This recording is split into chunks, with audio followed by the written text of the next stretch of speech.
Pertama kita bersyukur kepada Allah Subhanahu wa taala sehingga kita diberikan kesehatan, alhamdulillah.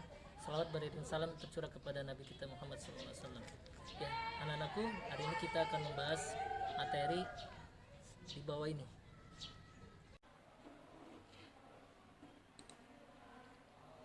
Assalamualaikum warahmatullahi wabarakatuh. Alhamdulillah wa syukrulillah ahmaduhu wa nasta'inuhu wa nastaghfiruh wa na'udzu billahi min sururi anfusina wa min sayyiati a'malina may yahdihillahu fala mudilla lahu wa may yudlilhu fala hadiyalah.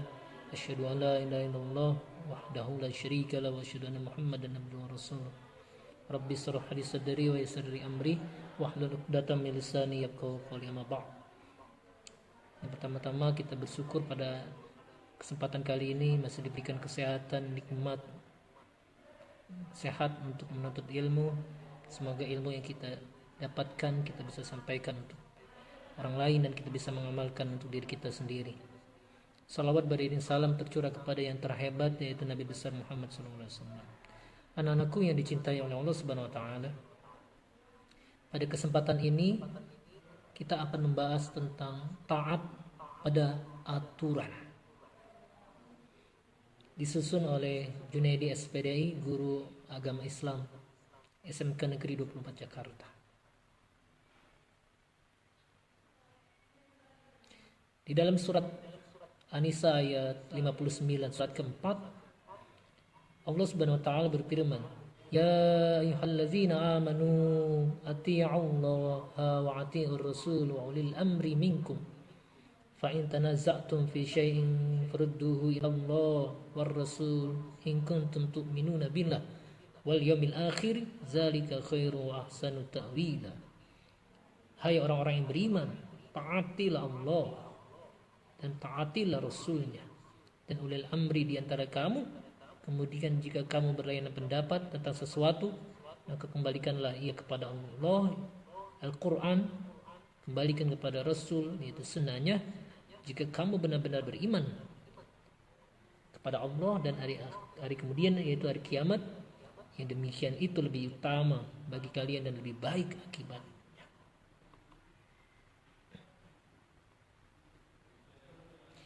Tafsir surat ini adalah pertama, perintah untuk mentaati Allah Subhanahu wa taala, yakni menjalankan perintahnya dan menjauhi larangannya. Kata at-ta'ah berarti al-inqiyad, ketundukan. Maksud menaati Allah Subhanahu wa taala di sini adalah mengikuti Al-Qur'an, Al-Qur'anul Karim. Yang kedua, perintah mentaati Rasulullah SAW diutus dengan membawa risalah dari Allah Subhanahu wa taala yang wajib ditaati. Karena itu mentaati Rasul sallallahu alaihi wasallam sama dengan menaati zat yang mengutusnya, yaitu Allah Subhanahu wa taala tabaraka wa taala.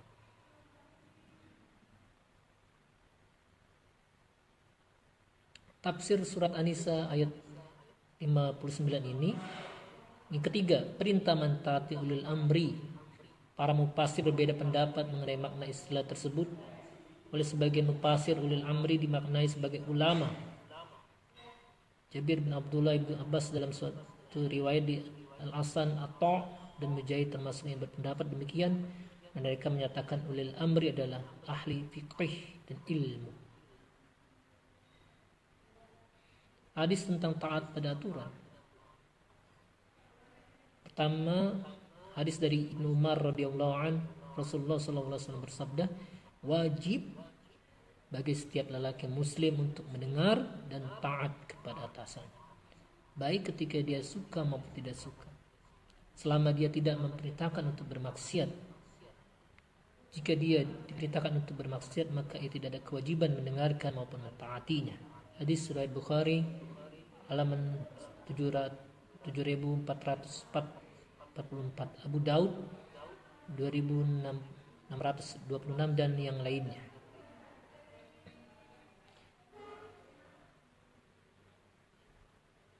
Hadis dari Ubadah bin Samit radhiyallahu anhu, Rasul bersabda, kami membait Rasulullah SAW berjanji setia untuk mendengar dan taat kepada perintah, baik ketika kami semangat maupun ketika tidak kami sukai, dan kami dilarang untuk memberontak dari pemimpin yang sah.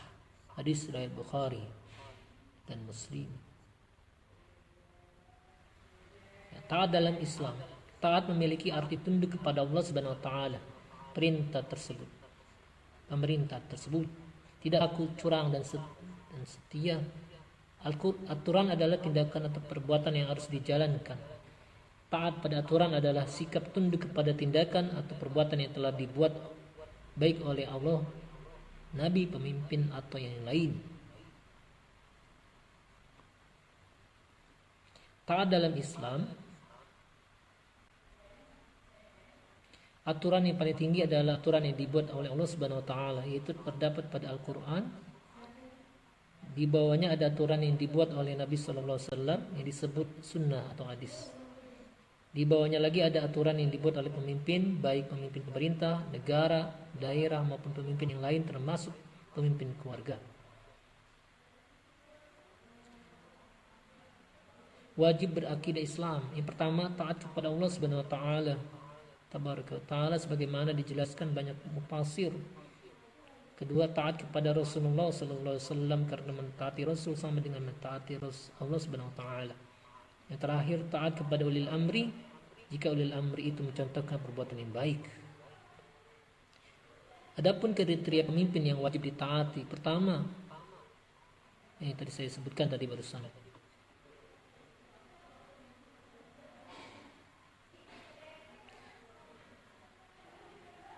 Wajib menerapkan syariah. Sebagai seorang pemimpin muslim, kita harus bisa menerapkan syariah Islam, aturan Islam, sebagaimana yang diterapkan oleh para khilafah saat zaman Nabi Muhammad sallallahu alaihi wasallam. Kriteria selanjutnya pemimpin yang wajib ditaati adalah tidak dalam konteks demokrasi. Jika pemimpin muslim menerapkan sistem demokrasi, maka keadilan bagi manusia khusus umat muslim tidak akan terwujud, karena demokrasi hanya akan dimunculkan masalah baru jika salah satu pihak tidak senang dengan keputusan yang diambil secara pemilihan suara terbanyak. Batasan taat pada ulil amri. Siapa yang memberikan perintah? Dalam ayat di atas, An-Nisa ayat tersebut, ayat 59, terdapat kata wa ulil amri minkum, atau jika diterjemahkan dan ulil amri di antara kamu. Dan ayat ini dibukakan dengan kalimat ya ayyuhalladzina amanu, hai orang-orang yang beriman. Maka Allah Subhanahu wa taala dalam ayat ini telah memberikan batasan siapa saja yang boleh ditaati selain Allah dan Rasul, yaitu kepada orang-orang yang beriman. Namun jika yang menjadi ulil amri adalah orang yang tidak beriman, maka kita tidak wajib untuk mengikuti perintahnya tersebut. Batasan taat pada ulil amri, kontens atau isi dari pemerintah. Tidak ada ketaatan kepada makhluk dan bermaksiat kepada Allah Subhanahu wa taala. Sesungguhnya ketaatan itu dalam kebaikan. Hadis riwayat Bukhari, Muslim dari sahabat Ali bin Abi Thalib radhiyallahu anhu, semoga Allah meridhoinya. Jika ada ulil amri yang memerintahkan untuk melakukan sesuatu yang melanggar syariat, maka kita wajib menolaknya. Dan kita juga berkewajiban untuk mengingatkan ulil amri tersebut akan kesalahannya dalam memberikan perintah. Tetapi ketika perintah itu tidak melanggar syariat, maka kita berlaku jundi, wajib mengikuti perintah tersebut dalam kondisi apapun. Contoh perilaku taat pada aturan di lingkungan keluarga yang pertama. Setelah bangun tidur, menata kembali tempat tidur, dirapikan kembali. Mengerjakan tugas di rumah menjadi tanggung jawabnya. Menghormati orang yang lebih tua dan menyayangi yang lebih muda. Menjaga nama baik keluarga. Mentaati dan mematuhi peraturan yang ada dalam keluarga yang sudah menjadi kesepakatan bersama.